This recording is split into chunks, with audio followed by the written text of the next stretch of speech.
Hoje, queridos, nós vamos estudar mais uma das bem-aventuranças, especificamente a quinta bem-aventurança: bem-aventurados os limpos de coração, porque verão a Deus. Você vai notar aí pela nossa transmissão, pelo slide que já vai ser exibido, ou que já está sendo exibido, que eu estou utilizando, ao invés da palavrinha limpos de coração, a palavrinha puros de coração, e tem um motivo, ainda que elas sejam bem sinônimas, né, bem parecidas, com um significado ou com um entendimento muito semelhante. Ainda assim, eu em alguns momentos vou usar a palavra limpos de coração, em outros momentos vou usar a palavra puros de coração. Mas antes de começarmos, queridos, a explicar cada um dos detalhes dessa bem-aventurança, eu gostaria de ler o texto com você de Mateus capítulo 5, do versículo 3 até o versículo de número 9. Bom dia para o presbítero Emanuel, para a Silvana, que está aqui conosco, que estão aqui conosco. Deus abençoe os irmãos. Evangelho conforme Mateus nos escreveu, no capítulo 5, do versículo 3 ao versículo de número 10. Falei 9 antes, é versículo 10. Mateus 5, do 3 ao 10, a palavra do Senhor nos diz assim: Bem-aventurados os humildes de espírito, porque deles é o reino dos céus. Bem-aventurados os que choram, porque serão consolados. Bem-aventurados os mansos, porque herdarão a terra.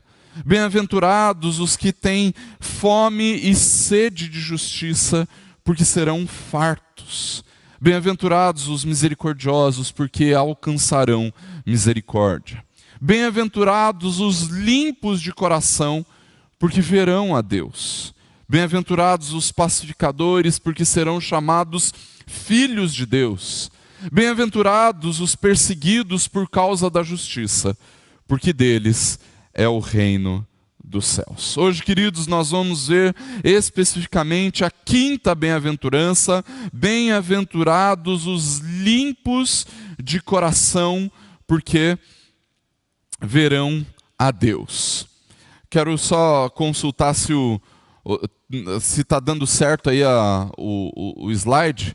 Se tiver, Lucas, pode projetar para nós aí, por favor, na nossa tela, para que todos possam ver, ainda que bem pequenininho, né, num cantinho ali, mas para que você pode ver. Não está dando certo?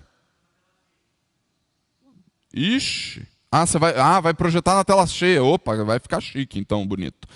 Pode colocar aí e ir alternando de acordo com o slide, por favor. Isso, olha que coisa linda, gente. O Lucas conseguiu colocar para nós aí na tela cheia. Que maravilha. O texto, queridos, então, das bem-aventuranças nos conduz a entendermos algumas coisas. E eu queria trazer uma introdução para pensarmos a respeito de algo durante o tempo todo em que estivermos estudando sobre a pureza de coração, ou os limpos de coração, para que a gente venha a pensar a respeito do problema da hipocrisia. Um dos maiores inimigos da fé cristã, se não for o maior inimigo, a maior inimiga da fé cristã, é a hipocrisia. De uma certa forma, queridos, todos nós lutamos conosco mesmo contra uma falta de autenticidade que existe em nós mesmos, crendo em uma coisa e em muitas ocasiões, muitas vezes, e talvez da maior parte das vezes, mesmo crendo em algo, nós praticamos uma outra coisa completamente diferente. E nós somos constantemente acusados de hipocrisia, não é verdade? O mundo em que nós vivemos constantemente dizem para nós que nós, como cristãos, somos hipócritas, porque nós cremos em algo e vivemos algo completamente ao contrário. Existem algumas pessoas, inclusive, que tentando justificar as suas maldades, dizem que não suportam os crentes por causa da sua hipocrisia. Os crentes são todos uns hipócritas, dizem essas pessoas. E mesmo que nós não possamos concordar com eles em tudo o que essas pessoas fazem e dizem, queridos, nós precisamos admitir que há um pouco de verdade nisso tudo. Nós somos aqueles que cremos em um Deus que é justo, mas muitas vezes nós praticamos a injustiça. Nós somos aqueles que cremos no Deus da verdade, mas muitas vezes nós mentimos.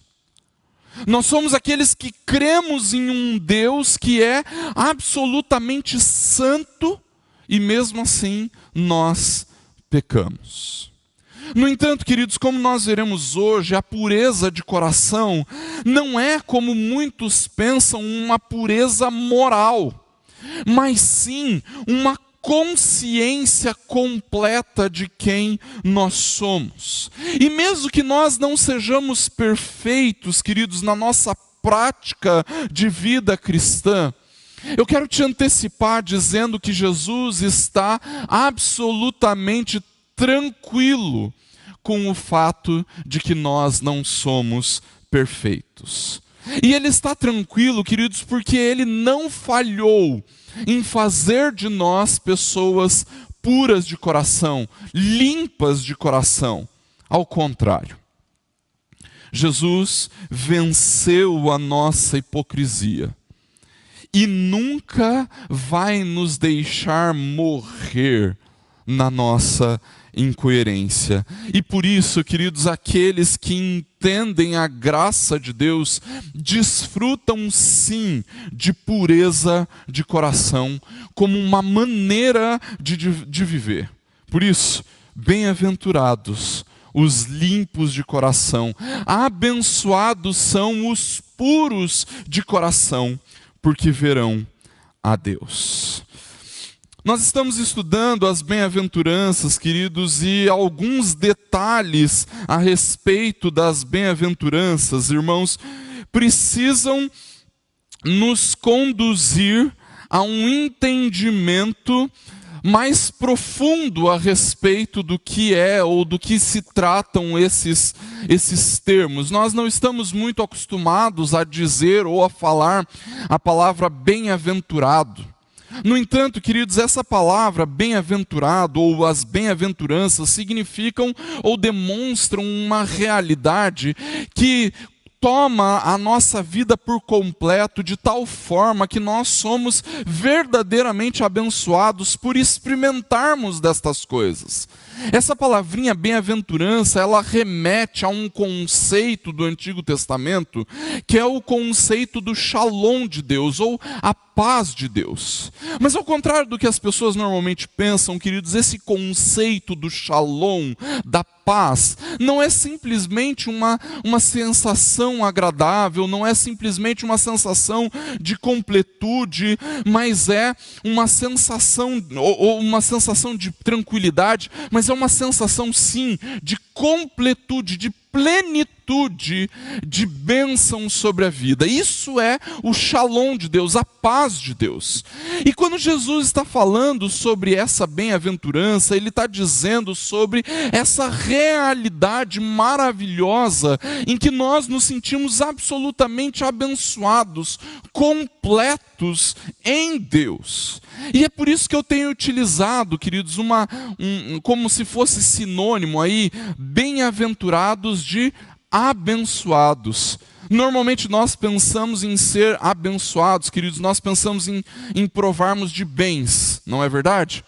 Então, uma pessoa que nós imaginamos bem-aventurada é uma pessoa rica, é uma pessoa próspera, é uma pessoa que tem condições financeiras favoráveis, que desfruta, ou então que desfruta de um relacionamento familiar agradável. Mas ser abençoado por Deus, queridos, é muito mais do que isso. E quando nós falamos a respeito das bem-aventuranças, queridos, nós precisamos lembrar que existem alguns detalhes sobre as bem-aventuranças que não podem passar batido. E há algum tempo já eu fiz questão de enfatizar algumas coisas a respeito das bem-aventuranças que são muito importantes. As bem-aventuranças, em primeiro lugar, queridos, são características que todos os cristãos precisam, devem manifestar. Nós não temos a opção de escolher qual dessas virtudes ou qual dessas características nós vamos viver. Mesmo porque, irmãos, essas características, em segundo lugar, não são virtudes que nós buscamos, que nós nos esforçamos para manifestar. Ou você é assim, porque Deus te tornou assim, porque Deus operou na sua vida e fez você assim, ou simplesmente você não é um cristão. E mais que isso, essas características não são produzidas pelos nossos esforços morais, pelos nossos esforços éticos ou pelos nossos esforços religiosos. Lembre-se, as bem-aventuranças não são mandamentos. Elas são produzidas em nós por uma ação do Espírito Santo. E em terceiro lugar, isso acontece nas nossas vidas, queridos, porque essas características dizem respeito a realidades absolutamente espirituais. Ninguém nasce mais manso que outra pessoa, ninguém é mais humilde de espírito que outro por causa da sua personalidade. São características espirituais, não são naturais. E em quarto lugar, exatamente por isso, essas características nos distinguem completamente daqueles que não são cristãos. E quando Jesus nos diz as bem-aventuranças, nos ensina as bem-aventuranças, queridos, nós precisamos entender que até a ordem em que Jesus pronunciou estas bem-aventuranças, ensinou essas bem-aventuranças, é importante, queridos. Sabe por quê? Porque ela tem uma realidade, uma estrutura que manifesta, de um lado, a nossa necessidade, e de outro lado, os resultados da operação de Deus nas nossas vidas. Por exemplo, na primeira bem-aventurança, Jesus nos diz a respeito de quem nós realmente somos. Nós somos miseráveis espirituais ou humildes de espírito.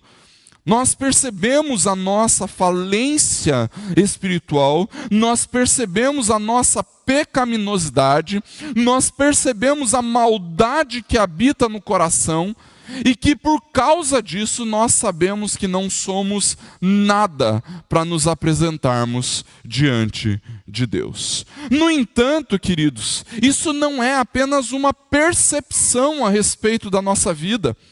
A segunda bem-aventurança nos mostra que os verdadeiros cristãos sofrem com essa realidade miserável. Nós choramos por causa da nossa maldade, mas nós também choramos porque nós percebemos que essa miséria espiritual não está apenas em nós. O mundo inteiro sofre com isso.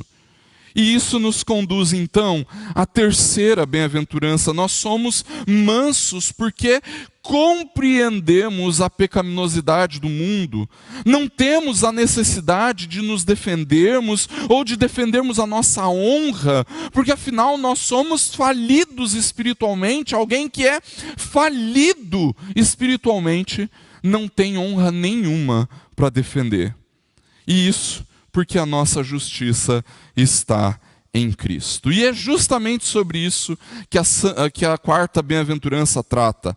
Ainda que nós sejamos falidos espiritualmente, talvez o slide não vá aparecer por aí, porque a característica sede e fome de justiça, queridos, está na base dessa pirâmide invertida aí, tá bom? Então, apareceu ali, bem embaixo ali, sede e fome de justiça, infelizmente não coube no nosso vídeo aí, tá bom?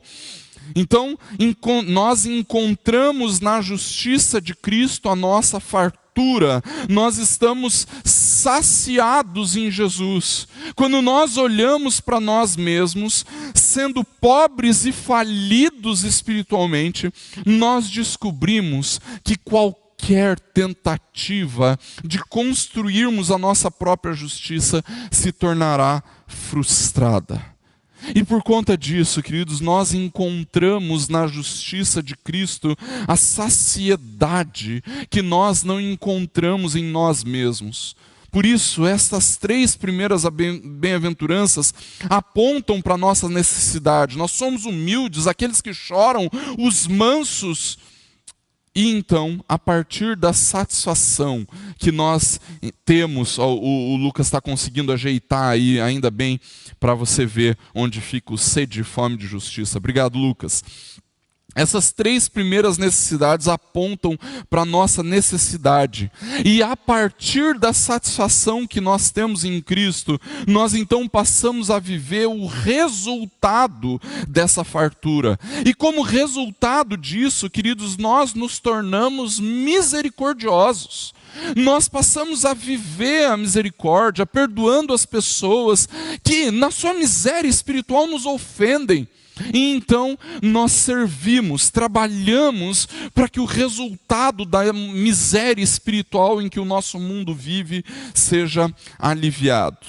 E por isso, nós vivemos em pureza, que é o assunto da nossa aula de hoje. Na nossa próxima aula, nós veremos o que é ser um pacificador. E finalmente, na nossa última aula, nós vamos perceber que todas essas coisas, todas essas características fazem então que nós sejamos perseguidos por causa da justiça. Hoje, especificamente, queridos, eu falei que nós íamos falar da 5ª bem-aventurança, nós vamos falar da 6ª bem-aventurança, que é a pureza de coração.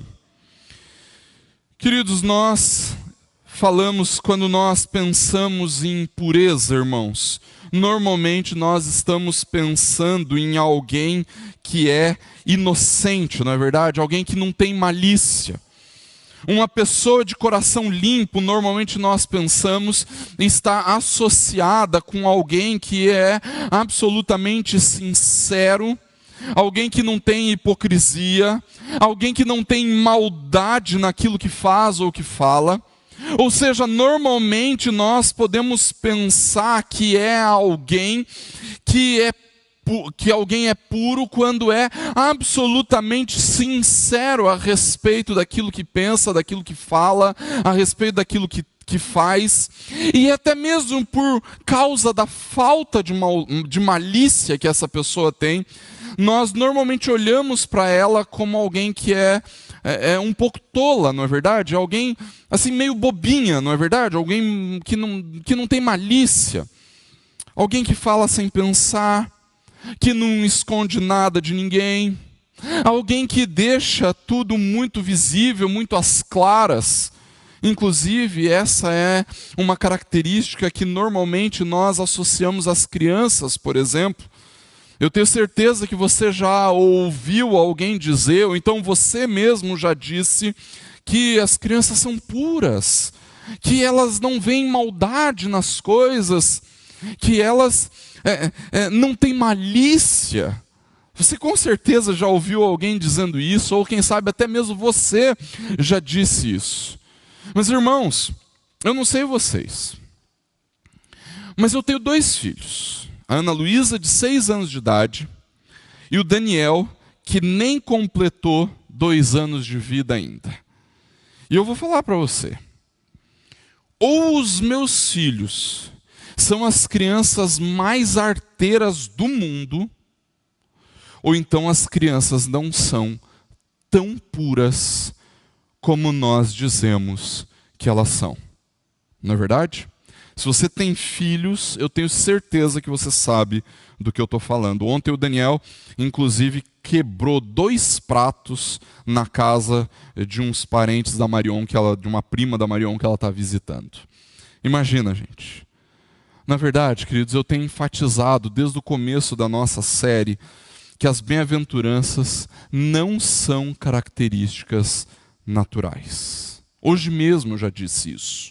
As crianças não nascem puras e por causa da maldade do mundo elas vão se corrompendo. Não é isso. Isso não é verdade.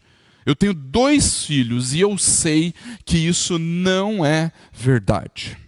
Quando o Senhor Jesus, queridos, nos diz que os puros de coração são abençoados, Ele não está falando dessa suposta falta de malícia, Ele não está falando dessa inocência da criança ou daqueles que são mais sinceros no seu falar. No entanto, queridos, ainda assim, ser puro de coração aponta para essa realidade de absoluta sinceridade, de absoluta honestidade, onde tudo o que nós somos é visível, onde nada está escondido. Mas não somente isso, queridos, porque essa pureza também está relacionada com aquilo que não é misturado. Por exemplo, eu gosto do café puro, ou seja, eu não gosto dele misturado com leite. Quer dizer, eu até gosto dele misturado com leite, mas eu costumo brincar. Não, gente, leite é bom. Mas para que estragar o café? Né? Então não precisa misturar leite com café. Eu gosto do café puro. Ser puro, querido, está associado com algo que não está misturado, que não está contaminado, que não foi juntado ou contaminado com algo que é diferente, com algo que é estranho. Lá em Apocalipse, queridos, capítulo 21, versículo 27, João fala que os habitantes da Nova Jerusalém são aqueles que são puros, são aqueles que não estão impuros, que não estão imundos, que não estão contaminados. João fala assim, nela, na Nova Jerusalém, nunca jamais penetrará coisa alguma contaminada. Se isso é verdade, queridos, então nós temos um problema. Porque ninguém é naturalmente assim. Todos os seres humanos, do mais novo ao mais velho, do mais rico ao mais pobre, são contaminados pelo seu próprio pecado. São contaminados pela maldade. E a pergunta então que vem ao nosso coração é: como é possível ser alguém puro de coração? Como é possível que eu seja puro de coração, seja limpo de coração? Se todos os seres humanos estão contaminados pelo seu pecado, pela sua maldade, como eu posso ser puro de coração? É aí, queridos, que entra o Evangelho. É aí que o Evangelho é escancarado diante dos nossos olhos, irmãos. Porque Jesus não disse que essa pureza tem a ver com pessoas que são moralmente capazes, moralmente excelentes. Um moralista pode até não cometer pecados flagrantes, descarados, públicos, e ele talvez até pense que é uma pessoa fiel, uma pessoa boa, porque ele consegue evitar pecados escandalosos. No entanto, no seu coração, ele cultiva a mesma maldade que todos os outros seres humanos, e Deus sabe muito bem o que se passa no coração. E é por isso, queridos, que a pureza da qual o Senhor Jesus fala não é uma pureza meramente exterior, não é uma pureza moral, não é uma pureza ética. Jesus está falando: abençoados são os limpos, os puros de coração. É no coração, queridos, que nós nos interessamos. O Evangelho não consiste em nos tornar boas pessoas. O Evangelho nos faz novas pessoas. pessoas. A prova disso, queridos, é que lá em João capítulo 3, versículo 7, Jesus fala àquele grande mestre chamado Nicodemos que é necessário nascer de novo. Nicodemos era uma pessoa completamente correta, irmãos. Ele era uma pessoa boa, ele era uma pessoa justa, ele sabia tudo a respeito de retidão moral, mas ainda assim Jesus fala para Nicodemos: Nicodemos, você precisa nascer de novo. Ser uma pessoa redimida, queridos, não é uma simples melhora de caráter, não é uma simples melhora de comportamento. Ainda que a redenção de fato melhore as pessoas, ainda que a redenção nos aperfeiçoe num grau que nós nem conseguimos imaginar, irmãos, mas ainda assim, Jesus não morreu na cruz do Calvário para nos fazer pessoas melhores. Jesus morreu na cruz, queridos, para nos fazer novas pessoas. Jesus morreu na cruz para transformar criaturas em filhos de Deus. E para que isso aconteça, irmãos, é preciso que exista um novo coração. O Evangelho de Jesus foca no modo do coração e não na moralidade exterior. Mas quando nós falamos sobre coração, normalmente as pessoas acham que nós estamos falando de questões que são puramente emocionais, não é verdade? Quando nós falamos que alguém está com o coração partido, é porque nós queremos dizer que aquela pessoa está ferida emocionalmente, não é verdade? No entanto, queridos, Jesus não está falando de emoções puras. Ele não está falando a respeito de sentimentos puros. Mas Jesus também não está falando do intelecto, irmãos, da nossa capacidade racional. E cabe aqui uma lembrança muito importante, irmãos. Ontem nós comemoramos o dia da Reforma Protestante. E nós que surgimos da Reforma, que viemos da Reforma, queridos, nós temos a tendência de reduzirmos a fé cristã a uma questão de entendimento apenas. Apenas uma questão racional, a compreensão intelectual de uma doutrina. Mas assim como as emoções, queridos, ainda que a fé cristã envolva o compromisso de compreendermos e de estudarmos e de nos dedicarmos em conhecer a doutrina, a fé cristã não está reduzida a uma mera intelectualidade.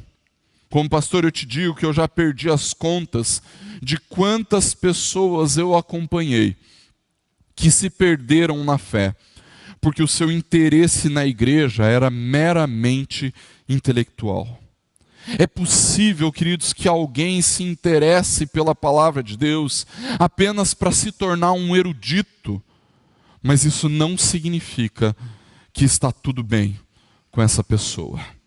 No entanto, queridos, também existem aqueles que reduzem a fé cristã a uma questão puramente comportamental. Para eles, o cristianismo nada mais é do que uma questão de ética ou de uma questão de moralidade. O cristianismo não é apenas ética e moral. E quando Jesus está falando do coração, queridos, Ele não está falando da questão emocional nas nossas vidas. Jesus não está falando apenas da questão intelectual ou racional das nossas vidas. Jesus não está falando que o coração é apenas uma questão de ética ou moral. Mas então, com o que está relacionado a fé cristã? O que é esse coração do que Jesus está falando? A fé cristã começa com uma pergunta, queridos. E a pergunta é: qual é o estado do coração? Qual é o estado do coração? Se o coração não diz respeito apenas ao que é emocional ou ao que é racional, e não diz respeito apenas ao que é ético, o que é esse coração do qual Jesus fala nesse texto?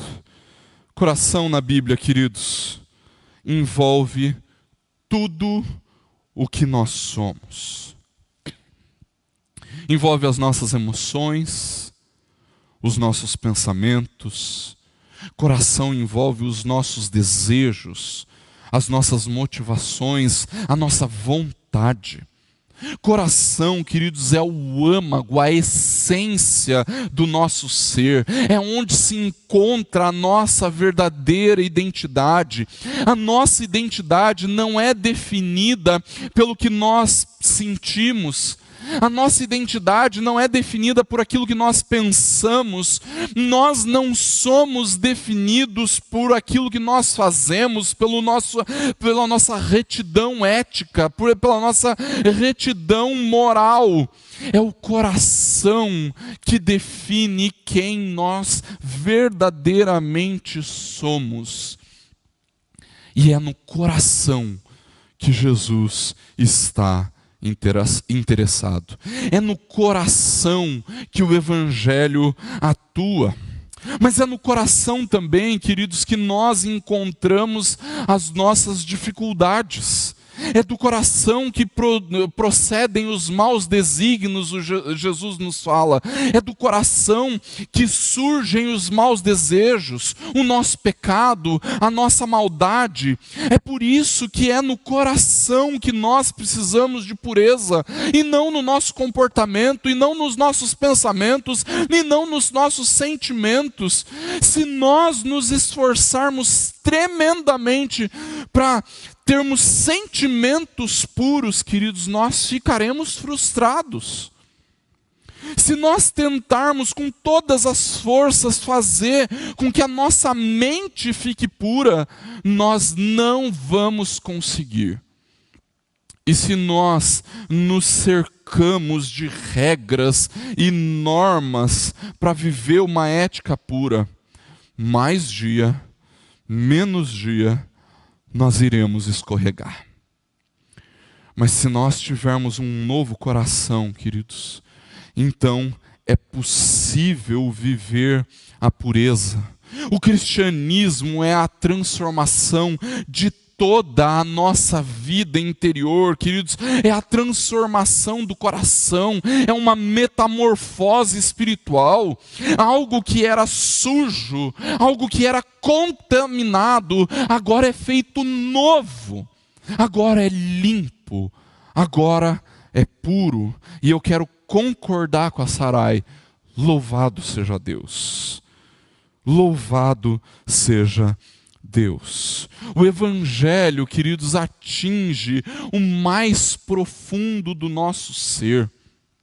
Ele mexe na forma como nós funcionamos, ele transforma a nossa mente, renova o nosso interior, mas ele também muda o nosso exterior. Só Jesus pode purificar o nosso coração, e nós precisamos dessa purificação, queridos, porque nós estamos completamente contaminados pelo pecado.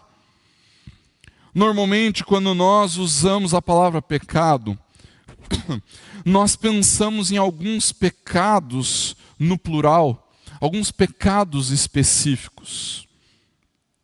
No entanto, queridos, o pecado tem vários efeitos nas nossas motivações, nas nossas intenções, e é justamente aí que nós vemos que nós precisamos de purificação.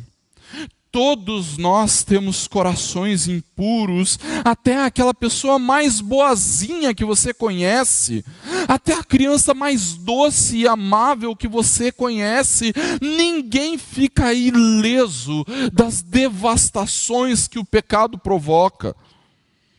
E o pecado vai se manifestar de diversas formas. Formas que sempre manifestam a idolatria do coração. No Antigo Testamento, queridos, quando Deus fala sobre pureza de coração, Ele quer dizer que nós não podemos ser contaminados pela idolatria.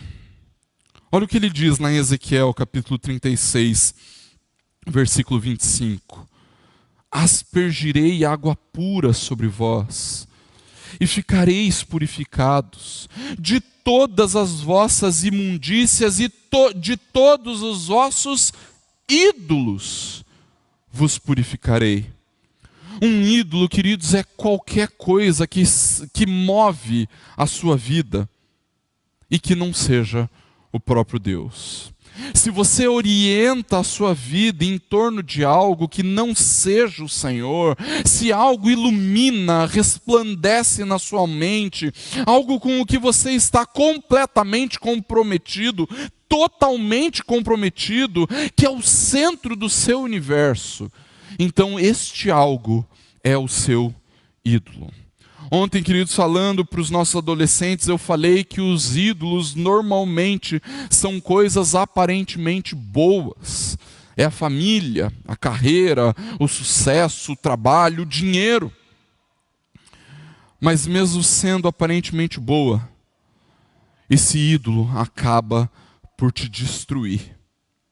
Você acha que vai ser feliz se tiver aquele ídolo, mas tudo o que ele consegue causar na sua vida é infelicidade, sacrifício, dor e morte. Toda a idolatria do nosso coração, queridos, acaba por se manifestar na nossa boca, acaba por se manifestar no nosso comportamento, nas nossas vontades e principalmente nos nossos pensamentos. E quando isso acontece, irmãos, nós estamos contaminados, nós estamos sendo desleais para com Deus.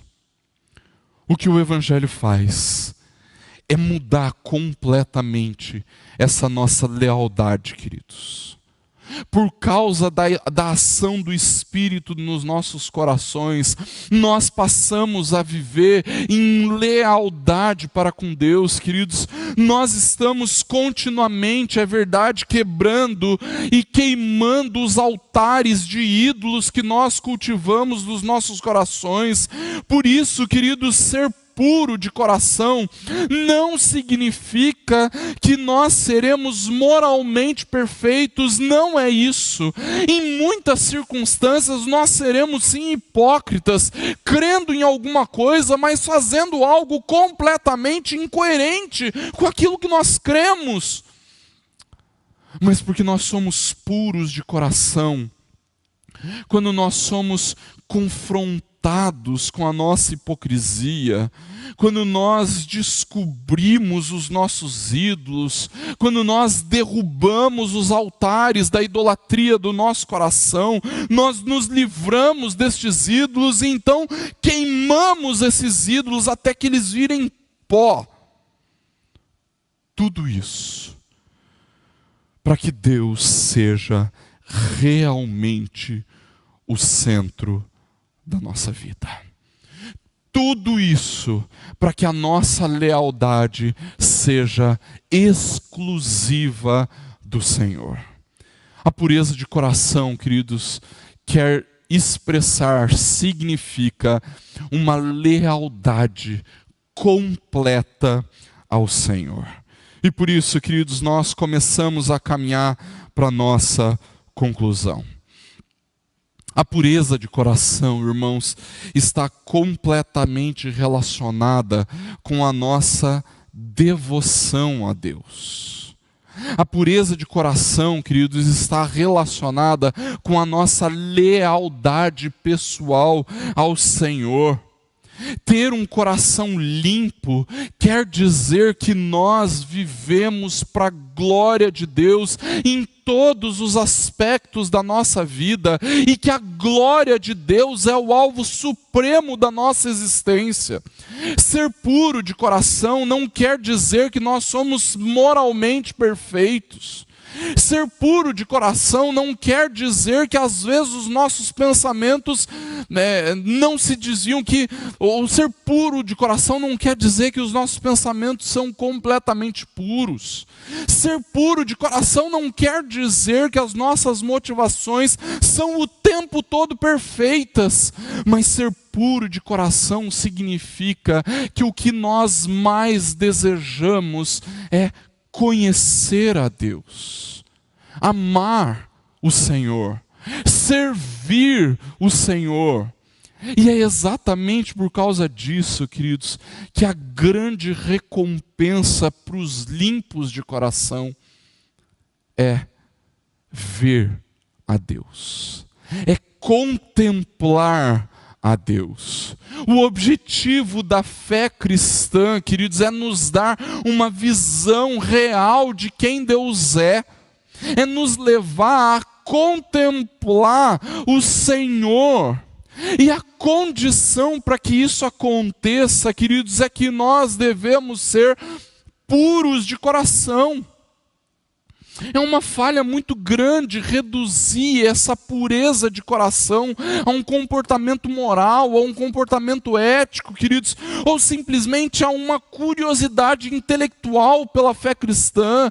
Essas coisas não podem nos levar a contemplar Deus. Na verdade, a moralidade, os princípios cristãos, ou então essa curiosidade intelectual a respeito da fé, essas coisas podem inclusive nos impedir de ver a Deus.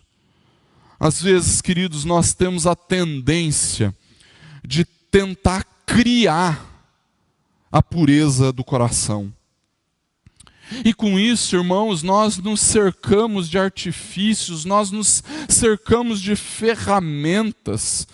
E então nós acabamos por criar uma subcultura completa da vida religiosa.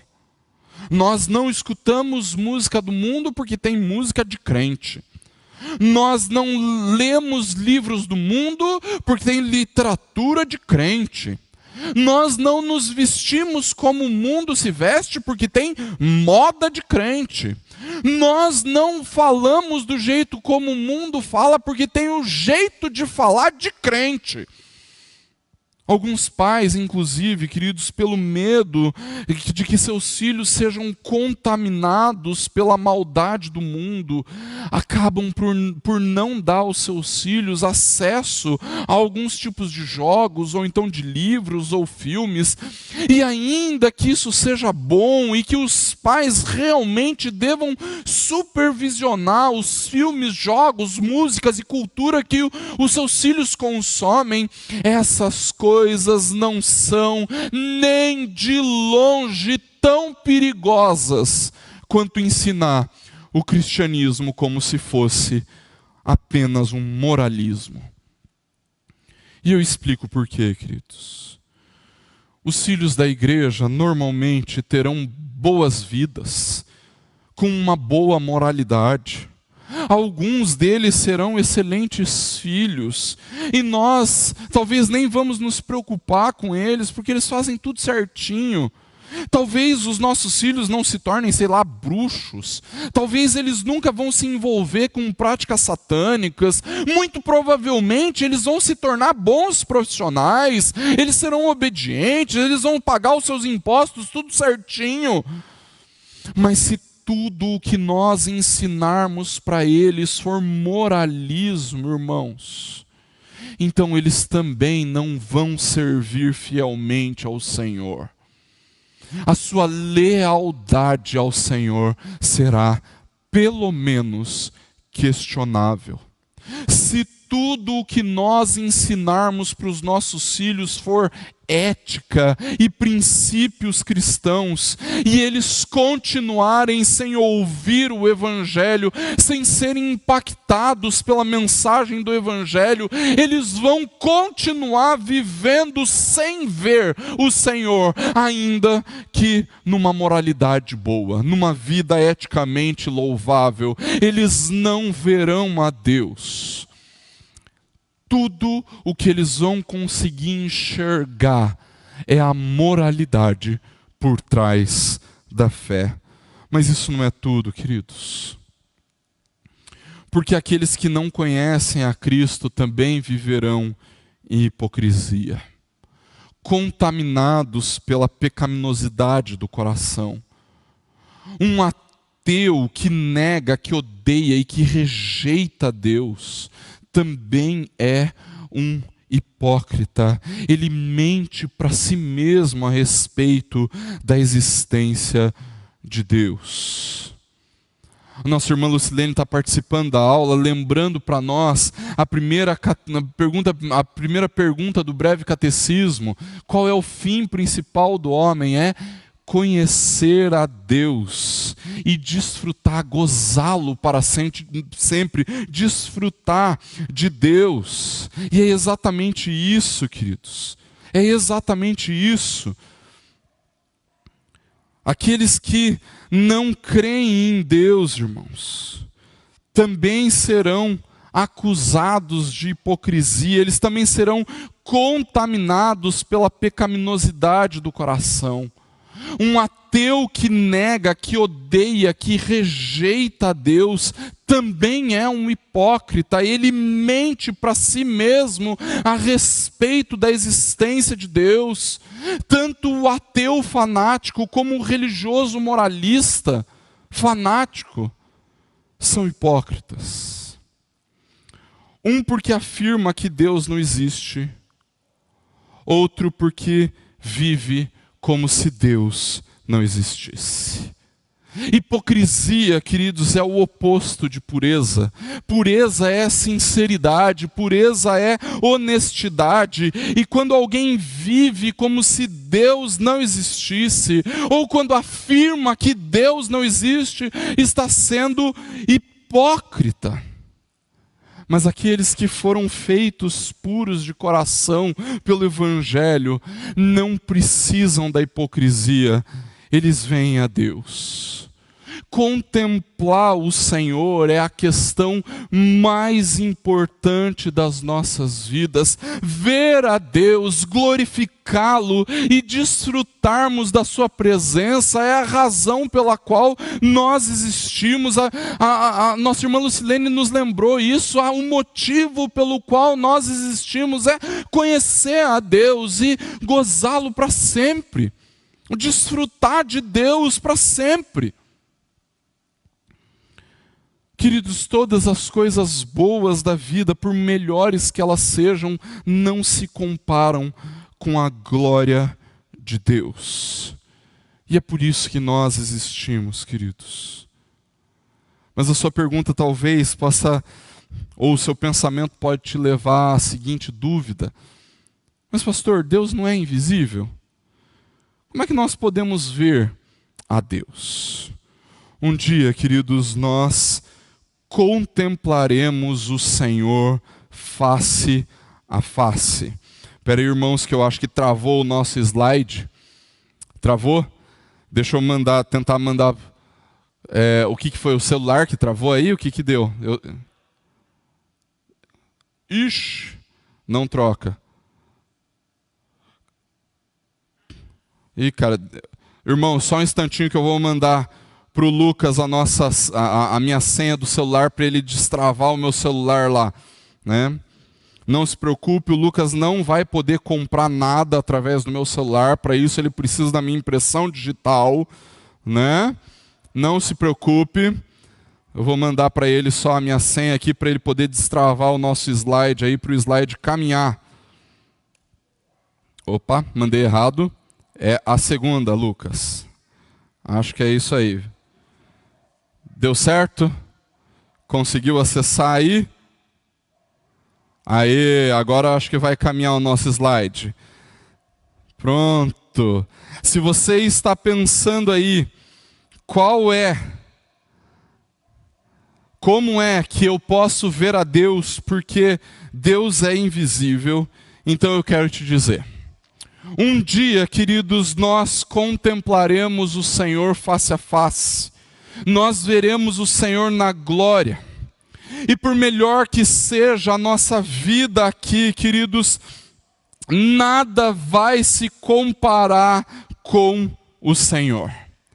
Jonathan Edwards, um dos grandes avivalistas do século XVIII, falando sobre o céu, ele disse o seguinte: quando um santo morre, não tem motivo para entristecer-se, porque ele deixa seus amigos e as relações com aqueles a quem tanto ama, pois não os deixa propriamente, mas continua a desfrutá-los em Cristo, porque tudo o que ama neles e os motivos por que os ama está em Cristo. Queridos, nós veremos Deus face a face. E por mais que nós pensemos assim, puxa, eu vou deixar de ver o crescimento dos meus filhos, puxa, eu vou deixar de ver as coisas darem certo nos lugares onde eu trabalho, puxa, eu não vou conseguir ver tudo o que eu gostaria de ver, puxa, eu não vou conseguir ler todos os livros que eu gostaria de ler, eu não vou conseguir ver todos os filmes que eu gostaria de ver, eu não vou conseguir visitar todos os lugares que eu gostaria de visitar. Não se preocupe, você vai ver a glória do Senhor, você vai ver o Senhor face a face, e isso é o melhor do que nós poderíamos provar, queridos.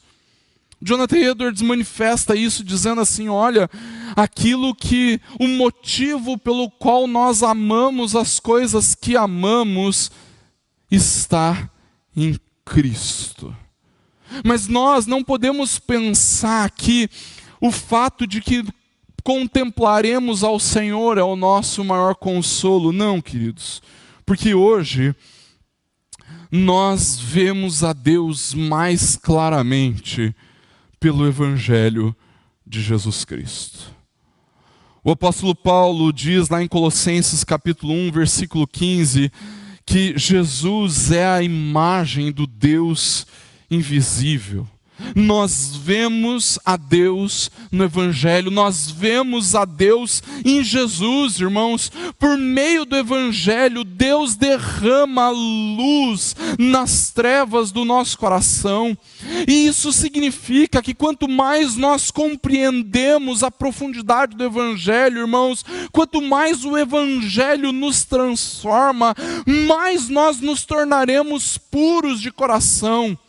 E quanto mais nós nos tornamos puros de coração, mais nós veremos a Deus no Evangelho. A Sarai está nos lembrando aqui do Salmo 51, versículo 12 ou 10, se eu não me engano. Cria em mim, ó Deus, um coração puro e renova dentro de mim um espírito inabalável. Esse clamor do salmista, esse clamor de Davi, queridos, é um clamor por uma maior compreensão a respeito da salvação, por uma maior compreensão a respeito do Evangelho, queridos. Ou seja, o motivo pelo qual nós muitas vezes não desfrutamos plenamente dessa pureza de coração, irmãos, é porque nós não estamos vendo a plenitude de Deus no Evangelho. Olha que coisa louca. Se não vemos a Deus, não podemos ser verdadeiramente puros de coração. E se não somos puros de coração, então não podemos ver a Deus. Isso acontece, queridos, porque Deus revela a si mesmo no Evangelho. E ver a Deus como Ele se revela no Evangelho nos torna cada vez mais leais e honestos, cada vez mais puros de coração para com Deus, queridos. Agora preste bem atenção nisso. Jesus precisou morrer para que nós fôssemos puros de coração. O Evangelho nos ensina que nós somos hipócritas, que nós somos maus, que nós somos pecadores, que nós somos pessoas por quem Jesus teve que morrer. E conhecer isso é a vitória contra a hipocrisia. Sabe por quê, queridos? Sabe por que nós vencemos a hipocrisia quando nós nos lembramos que nós somos hipócritas e que Jesus precisou morrer por causa disso? Porque se uma pessoa cuja opinião significa tudo no mundo para Deus, para mim, e essa pessoa é o Senhor Jesus, quando essa pessoa me aceitou com total conhecimento da minha impureza, então não existe nenhuma outra opinião a meu respeito que vai me motivar a ser melhor, ou então que vai me prejudicar de ser melhor. Queridos, no Evangelho nós ficamos livres para admitir os nossos fracassos, admitir os nossos fracassos para mim mesmo, para nós mesmos, mas também para os outros, porque eu não temo mais a rejeição. Eu não temo ser rejeitado se eu expor aquilo que eu sou por dentro, porque Jesus me aceitou. Eu não preciso ser aprovado por ninguém. Eu fui aceito por Cristo no Evangelho. Eu não preciso ser aceito por ninguém. Eu preciso de Jesus. Eu preciso ver Deus no Evangelho. Nós podemos ser completamente honestos a respeito de quem nós somos. Absolutamente sinceros, sem esconder a verdade. Porque a opinião que mais importa a respeito de nós mesmos é a opinião de Jesus. E Ele sabe o quanto nós somos hipócritas, o quanto nós somos impuros, o quanto nós somos contaminados pela nossa maldade, o quanto nós somos moralistas demais, o quanto nós somos religiosos demais. Jesus sabe tudo isso que vai no nosso coração. Mas ainda assim, Ele entregou a sua vida para nos salvar de toda essa contaminação. É exatamente por isso, queridos, que o Senhor Jesus diz: abençoados são os puros de coração, porque estes verão a Deus. Nós vemos a Deus no Evangelho, nós veremos a Deus na glória prometida, quando nos encontrarmos com o Senhor face a face. Que Deus nos abençoe, queridos, que nós possamos viver essa pureza verdadeiramente, que nós possamos ser verdadeiros, honestos, sinceros a respeito de quem nós somos, não manifestando simplesmente e irresponsavelmente as nossas impurezas, a nossa maldade, a nossa contaminação, a nossa idolatria, mas queimando os altares dos ídolos do nosso coração para manifestarmos a nossa verdadeira lealdade que é ao Senhor. Nós destruímos os ídolos do coração, não porque nós somos perfeitos, mas porque Jesus morreu na cruz. E morrendo na cruz, queridos, Ele pagou sim o preço da nossa hipocrisia. Ele pagou o preço da nossa deslealdade e comprou a nossa lealdade ao Senhor. E Ele pagou muito caro por isso. É por isso, queridos, que nós somos puros de coração. Não porque nós somos perfeitos moralmente falando, mas porque Jesus pagou o preço da nossa imperfeição.